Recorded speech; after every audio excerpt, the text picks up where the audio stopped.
নারীরা নামাজে ৩টি ভুল করলে সারা জীবনের নামাজ বাতিল হয়ে যাবে। তারা যে নামাজ পড়ছে তাদের এই নামাজ আল্লাহর কাছে কবুল হবে না, তাদের নামাজ বরবাদ হয়ে যাবে। আমরা আলহামদুলিল্লাহ অনেকেই নামাজ পড়ি, অনেক মা বোনেরা নামাজ পড়ে, কিন্তু তাদের এমন কিছু ভুল আছে যে ভুলের কারণে তাদের সারা জীবনের নামাজ বরবাদ হয়ে যাচ্ছে। তারা কষ্ট করে নামাজ পড়ছে, এই নামাজ আল্লাহর কাছে কবুল হচ্ছে না ৩টি ভুলের কারণে।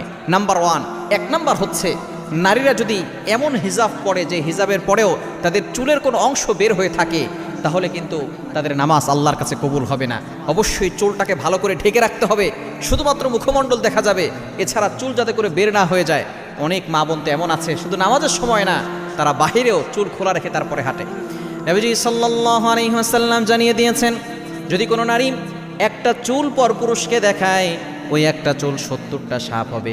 এক একটা সাপের মাথা হচ্ছে উটের মাথার মতো, এক একটা সাপের দেহ লম্বায় হবে সুপারি গাছের মতো, মোটায় হবে